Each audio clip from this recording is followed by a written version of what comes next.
के आगाज में आपको बताएं कि बड़ी तब्दीली आ गई। अफगानिस्तान में दुनिया की सुपर पावर हार गई। 20 साल की जदोजहद के बाद तालिबान फिर से अपनी अमलदारी कायम करने में फतेयाब हो गए। नए दौर का आगाज हो गया। काबुल पर कंट्रोल हासिल करने के बाद तालिबान के सियासी दफ्तर से मुजाहिदीन को पैगाम दिया गया है कि किसी के घर में बगैर इजाजत के दाखिल ना हो, किसी की जान, माल और इज्जत को नुकसान ना पहुंचाएं।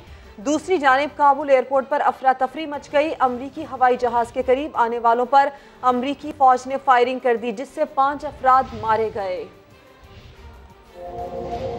20 साल बाद नए अफगानिस्तान का पहला दिन। तालिबान ने फतह के बाद जंग के खात्मे का ऐलान कर दिया। सदारती महल में सूर्य नसर की तिलावत और दुरूद शरीफ का विर्द हुआ। तर्जुमान सुहेल शाहीन ने सुबह बयान दिया कि तालिबान को हिदायत कर दी गई है कि बगैर इजाज़त किसी के घर में दाखिल न हो, किसी की जान, माल और इज्जत को नुकसान न पहुंचाए। हम अफगानिस्तान में अमन चाहते हैं, किसी को हमसे खौफजदा नहीं होना चाहिए, ना ही मुल्क छोड़ना चाहिए। एक और तर्जुमान ज़बीउल्लाह मुजाहिद ने कहा कि तमाम सिफारत खानों को यकीन दिला चुके हैं कि गैर मुल्कियों को काबुल में कोई खतरा नहीं। जबकि दूसरी जानिब काबुल एयरपोर्ट पर अफगानिस्तान से भागने वाले एक दूसरे पर चढ़ दौड़े, एक हंगामा बर्पा कर दिया। अमरीकी फौजियों ने अफगान हुजूम पर फायरिंग कर दी, जिससे 5 अफराद हलाक हो गए। सिर्फ नेटो अफवाज की मदद करने वाले अफगान शहरियों को वीजा जारी किया जा रहा है। नेटो हुकाम ने आम मुसाफिर परवाजें रोक रखी हैं, सिर्फ फौजी तैयारों को परवाज की इजाजत है। बरतानवी अखबार डेली मेल ने सरे वक्त पर सुर्खी जमा दी कि 20 साल बाद चंद रोज में ही अफगानिस्तान छोड़ दिया गया। अपनी जिंदगियां कुर्बान करने वाले 457 बरतानवी हीरोज खानदान सवाल कर रहे हैं कि क्या इस मनहूस दिन के लिए उन्होंने अपनी जानें कुर्बान की। और तालिबान की काबुल में अचानक एंट्री पर हजारों अफराद ने एयरपोर्ट का रुख कर लिया। शहरियों का बड़ा मजमा मुल्क छोड़ने के लिए बेताब, जान पर खेलने से भी गुरेज नहीं कर रहे। एयरपोर्ट से रवाना होते हुए अमरीकी एयरफोर्स के तैयारे पर चढ़ने की फुटेज वायरल हो गई। दर्जनों लोग तैयारे के सामने भागते रहे। तैयारे पर लटके 3 अफराद टेक ऑफ के बाद गिरकर हलाक भी हो गए। इस वीडियो ने दिल दहला दिए। तो ये इस वक्त की सूरत हाल है। तालिबान की काबुल में अचानक एंट्री पर हजारों अफराद ने एयरपोर्ट का रुख किया। शहरियों का बड़ा मजमा मुल्क छोड़ने के लिए बेताब नजर आया, जान पर खेलने से भी गुरेज नहीं कर रहे। एयरपोर्ट से रवाना होते हुए अमरीकी एयरफोर्स के तैयारे पर चढ़ने की फुटेज वायरल हो गई। दर्जनों लोग तैयारे के सामने भागते रहे। तैयारे पर लटकते 3 अफराद टेक ऑफ के बाद गिरकर हलाक हो गए। इस वीडियो ने दिल दहला दिए। कौमी एयरलाइन ने काबुल एयरपोर्ट पर सिक्योरिटी की गैर यकीनी सूरत हाल के बाइस ऑपरेशन मुअत्तल कर दिया है। PIA के मुताबिक काबुल एयरपोर्ट पर मुकम्मल सिक्योरिटी और एयरपोर्ट स्टाफ के ना होने के बाइस काबुल ऑपरेशन आर्जी तौर पर मुअत्तल किया गया। फैसला वजारत खारजा और अफगान सिविल एविएशन से मुशावरत के बाद किया गया। तर्जुमान का कहना है कि मुसाफिरों, अमले और असासों की हिफाजत की खातिर परवाजें गैर मुइन्ना मुद्दत के लिए मुलतवी रहेंगी। फतह मुबारक हो। काबुल पर कंट्रोल के बाद मुल्ला अब्दुल गनी ब्रदर का कौम के नाम वीडियो पैगाम। कहा, तालिबान के लिए इम्तहान और आजमाइश का वक्त आ गया है। अशरफ गनी ने फेसबुक पर अपने पैगाम में लिखा, तालिबान पहले अफगान अवाम का दिल जीतें और कानूनी हैसियत हासिल करें। अल्लाह की मदद और नुसरत ने कामयाबी अता की। काबुल की फतह के बाद मुल्ला अब्दुल गनी ब्रदर का अहम पैगाम। कहा, सब रब का शुक्र अदा करें, कोई तकब्बुर न करे, किसी को गुरूर में मुब्तला नहीं होना चाहिए। अपने वीडियो पैगाम में मुल्ला अब्दुल गनी ब्रदर का ये भी कहना था, तालिबान की जिम्मेदारी है कि वो अफगान अवाम को तहफ़्फ़ुज़ का यकीन दिलाएं। अशरफ गनी ने मुल्क छोड़कर जाने के बाद फेसबुक पर अपने पहले पैगाम में लिखा कि काबुल को खुरेजी से बचाने के लिए मुल्क छोड़ने का फैसला किया। तालिबान को अब तारीखी इम्तिहान का सामना है। उन्हें तमाम नस्लों, तबकात और खातीन का दिल जीतना होगा। खुद को कानूनी तौर पर तस्लीम कराना होगा। और चीन ने तालिबान हुकूमत तस्लीम करने का इंदिया दे दिया। कहा कि वो अफगानिस्तान में तालिबान से दोस्ताना ताल्लुकात कायम करना चाहते हैं। अमेरिका ने भी तस्लीम करने का इशारा दे दिया। वज़ीर ख़ारजा एंटनी ब्लिंकन ने अमेरिका की नाकामी का एतराफ़ करते हुए कहा कि अगर मुस्तकबिल की अफगान हुकूमत लोगों के बुनियादी हुकूक का तहफ़्फ़ुज़ करती है तो हम ना सिर्फ उसे तस्लीम कर सकते हैं बल्कि उसके साथ काम भी कर सकते हैं। रूस ने भी मुस्बत इशारे दे दिए हैं। कल काबुल में रूसी सफ़ीर तालिबान सिक्योरिटी कोऑर्डिनेटर से मुलाकात करेगा। तालिबान हुकूमत को तस्लीम करने या ना करने का फैसला नई इंतज़ामिया के रवैये को देख कर किया जाएगा। दोनों मुल्कों के सिफारत खाने भी काबुल में फ़ाल हैं।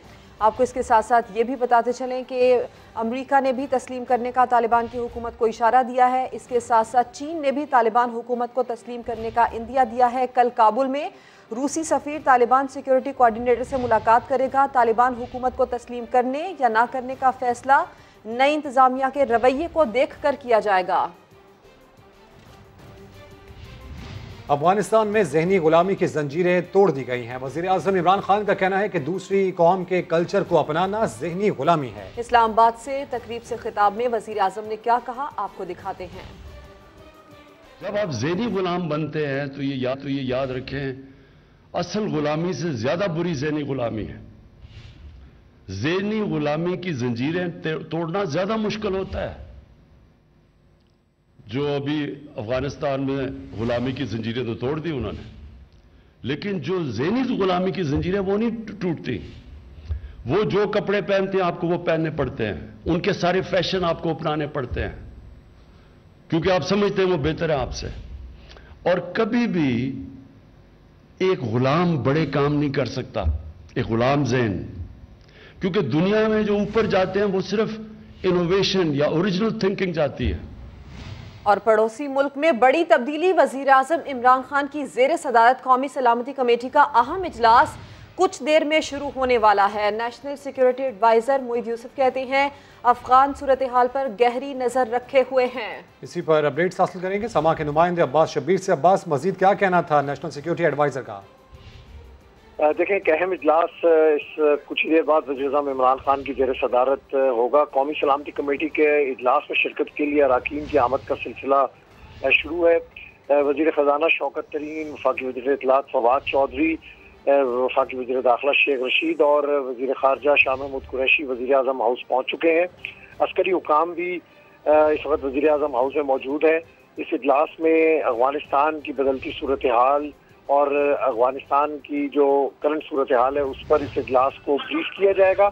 इजलास में पाकिस्तान की जो आइंदा की हिकमत अमली है उस पर भी तमाम स्टेक होल्डर्स से मशावरत होगी। जो अस्करी हुकाम है और जो बॉर्डर मैनेजमेंट के हवाले से चीज़ें हैं उस पर वज़ीर आज़म को इस इजलास में तफसीली तौर पर ब्रीफ किया जाएगा। अपडेट्स के लिए शुक्रिया अब्बास। अफगानिस्तान में तालिबान के कंट्रोल के बाद पाक अफगान चमन सरहद पर हर किस्म की तिजारत और पैदल आमदोरफ्त के लिए खुली है। सिक्योरिटी एहलकारों की जानिब से सख्त चेकिंग के बाद जाने की इजाज़त दी जा रही है। इस पर मजीद बात करेंगे समा के नुमाइंदे सईद अचकज़ई से। सईद, अपडेट कीजिए मजीद, अभी क्या ताज़ा तरीन सूरत हाल है?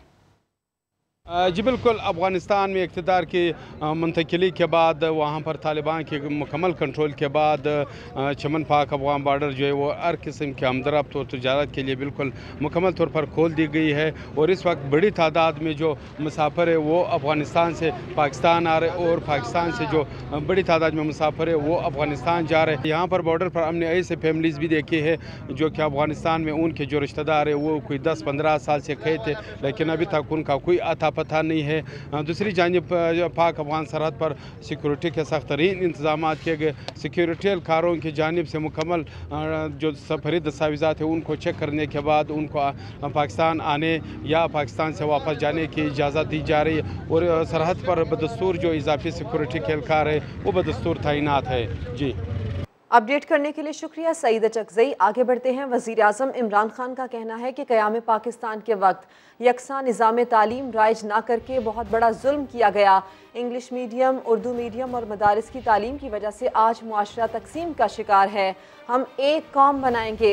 इमरान खान ने 8वीं, 9वीं और 10वीं जमात में सीरतुन्नबी सल्लल्लाहु अलैहि वसल्लम पढ़ाने का भी ऐलान किया।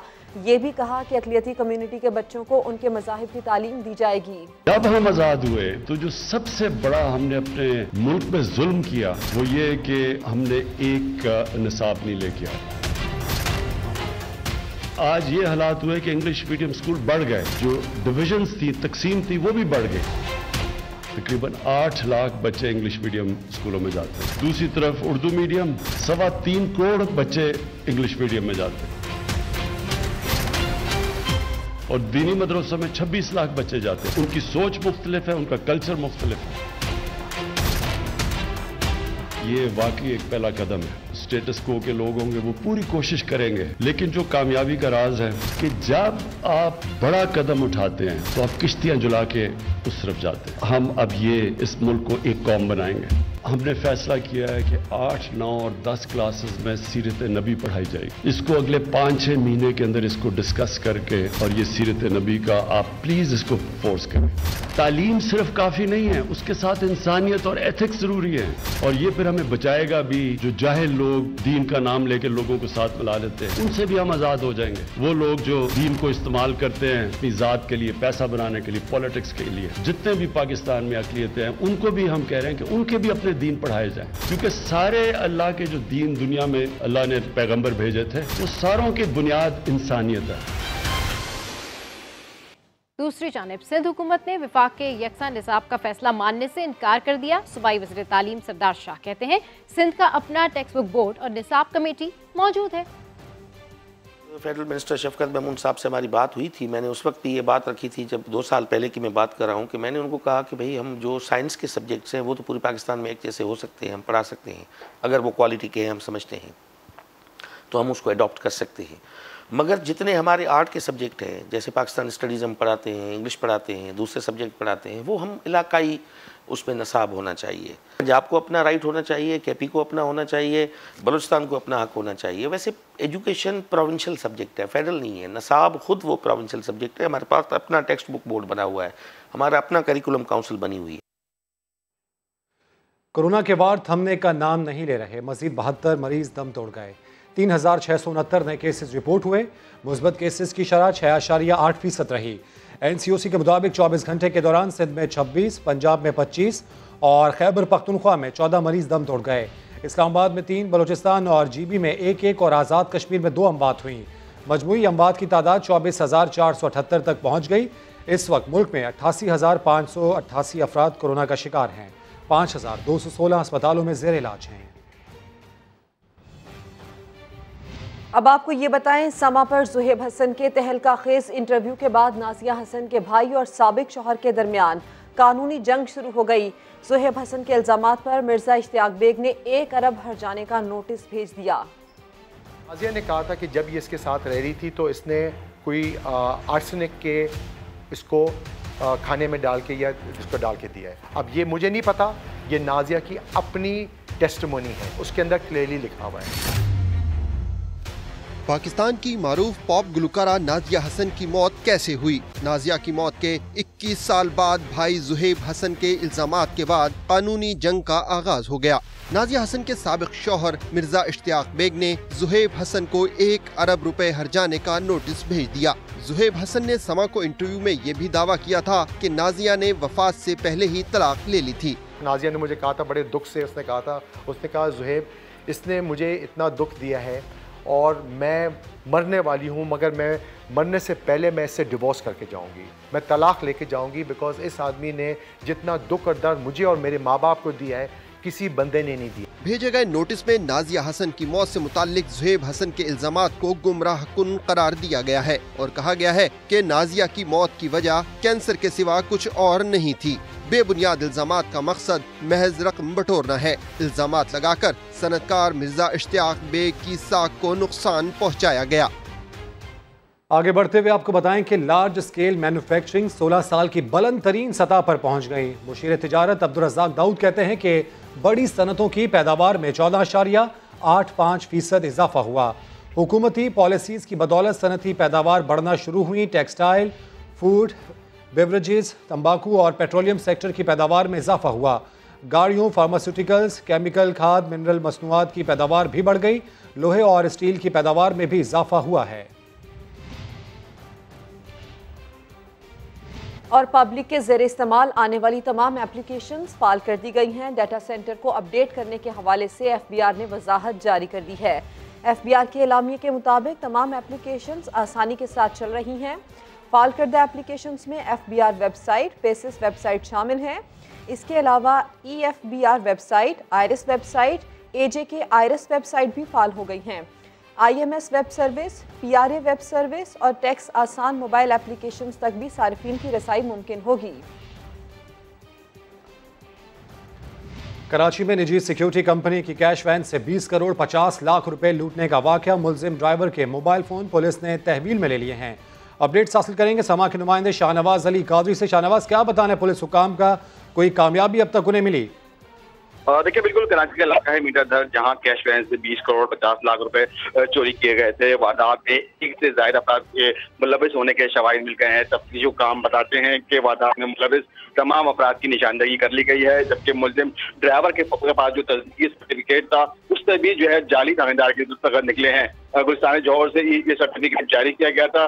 जब इसकी तफ्तीश की गई तो इंकशाफ हुआ कि ये जो सर्टिफिकेट है इसके जो दस्तखत हैं वो जाली किए गए हैं। पुलिस ने मुलजिम के मोबाइल भी कब्जे में लिए हैं जी। जो काम की जाने का ये बताना है कि मुलजिम की मज़ीद भी इस मुतालिक तहकीकात जारी हैं। अपडेट्स के लिए शुक्रिया शाहनवाज।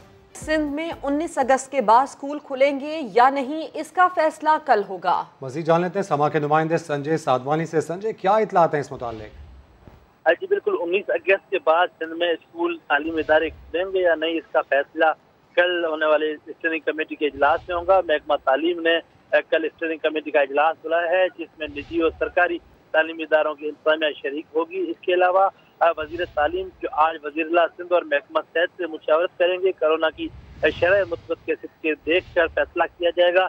इस दफ़ा ये इम्कान जाहिर किया जा रहा है कि जो तालीमी इदारे हैं, जो 5वीं से आगे जो जमातें हैं, वो इदारे पहले मरहले में खोल दिए जाएंगे, जबकि प्राइमरी स्कूल आइंदा 10 रोज के बाद खुलने का इम्कान है। लेकिन इसका फैसला हतमी जो है वो कल होने वाले फैसला कल होगा। अपडेट्स के लिए शुक्रिया Sanjay. Opposition leader Sindh assembly Haleem Adil Sheikh ने इल्ज़ाम लगाया है कि 67 किलो चर्च में मफरूर सरवर राहू को वज़ीर-ए-आला सिंध हाउस कराची में छुपाया गया है। पीपल्स पार्टी के रुकने कौमी असेंबली सिकंदर राहू का छोटा भाई मनशियात केस में पकड़ा गया है। साहब का बयान आया कर्सी कॉल के बाद कि सिंध पुलिस ने मनशियात फरोशों के खिलाफ कार्रवाई शुरू कर दी है। तो मेरी आपसे दरख्वास्त है मुराद अली शाह साहब, आपके घर में जो सिकंदर रापोट्रो का भाई सरवर रापोट्रो, जिसको सीएम हाउस में आपने पनाह दी हुई है, जो कि 67 केजी चर्च बेचने के इल्ज़ाम में मफरूर है, वज़ीर आला हाउस में उसको आपने रखा हुआ है, उसको छुपाया हुआ है, उसको तो पेश करा दें ANF को। कराची के हब रिवर रोड पर दस्ती बम हमले का मुकदमा अब तक दर्ज ना हो सका। पुलिस ने सर्च ऑपरेशन में 10 मुश्तबा अफराद को हिरासत में ले लिया है, लेकिन अब तक ये तय ना हो सका कि वाक़या दहशतगर्दी था या ज़ाती दुश्मनी। वाक़े में 11 अफराद जाँ बहक हुए थे। कराची के साहिल पर फंसे जहाज़ को निकालने के ऑपरेशन में रुकावट। ज़राए के मुताबिक जहाज़ रेस्क्यू ऑपरेशन के लिए दुबई से आई हारमनी टगबोट भी ख़राब हो गई। जहाज़ को निकालने का ऑपरेशन 6 रोज़ के लिए मुलतवी कर दिया गया। रेस्क्यू ज़राए के मुताबिक साहिल पर फंसे बहरी जहाज़ को निकालने के लिए मतलूबा हाई टाइड अब 20 अगस्त के बाद मैसर होगी, इसलिए रेस्क्यू ऑपरेशन 6 रोज़ के लिए मुलतवी कर दिया गया। पहले फंसी हुई क्रेन बरदार बेराज को निकाला जाएगा। 21 अगस्त से जहाज़ को निकालने का ऑपरेशन दोबारा शुरू होगा। मुहर्रमुल हराम की आमद के साथ ही मुल्तान में अलम गाजी अब्बास की तैयारियां तेज़ हो जाती हैं। ये अलम कैसे बनता है और इसकी तैयारी में किन किन चीज़ों का इस्तेमाल किया जाता है, जानते हैं राशिद हमीद की इस रिपोर्ट में। मुहर्रमुल हराम में बुलंद किए जाने वाले अलम वाक़या करबला की बड़ी निशानियों में से एक हैं। मुल्तान के हाफिज जमा रोड के रिहायशी 45 साला मुबशिर हुसैन 15 साल से अलम तैयार कर रहे हैं, जो मातमी जुलूसों में शामिल किए जाते हैं। इस बार जी हमने 80,000 से ज़्यादा अलम तैयार किए हैं। तो जो हमारे अलम हैं पूरे पाकिस्तान में जाते हैं, पूरे पाकिस्तान में, यानी कि छोटे छोटे शहरों में भी लोग लेके जाते हैं। अलम की तैयारी के लिए सुनहरी, सफ़ेद और लाल रंग के धागों का खास इस्तेमाल किया जाता है, जबकि जुल्फ़िकार और जुलजना समेत दीगर शबी भी बनाई जाती हैं। हम हर साल शोहदाए करबला की याद में अलम हज़रत ग़ाज़ी अब्बास अपने घरों पर लगाते हैं, अपने इमाम बारगाहों पर लगाते हैं, और जो जुलूस में जाते हैं तो वहाँ पर हम खुद भी, हमारे बच्चे भी ये अलम लेकर जाते हैं। शहर औलिया से बने ये अलम न सिर्फ मुल्तान बल्कि मुल्क भर में फ़रोख्त किए जाते हैं। कैमरामैन अकमल खोकर के साथ राशिद हमीद, समा, मुल्तान। आगे बढ़ते हुए मौसम की बात। स्वात, अयूबिया और नथिया गली में बारिश से मौसम सर्द हो गया। सयाह ठंडे मौसम का लुत्फ उठाने बड़ी तादाद में पहुंच गए।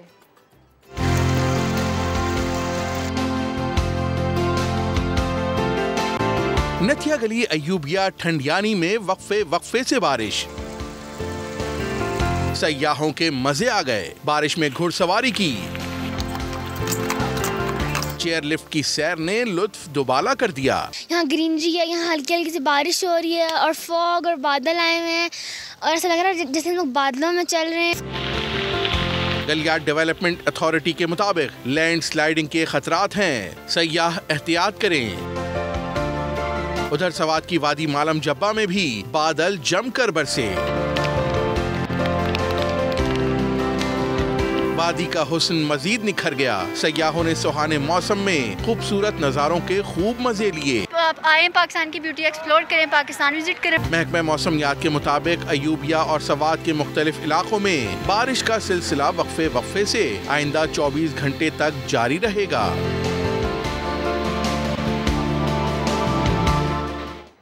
किसी भी खबर के लिए विजिट कीजिए हमारी वेबसाइट sama.tv। इसके अलावा आप हमें फेसबुक और ट्विटर पर भी ज्वाइन कर सकते हैं। अभी लेंगे एक ब्रेक, जिसके बाद होंगी हेडलाइंस। देखते रहिए समा।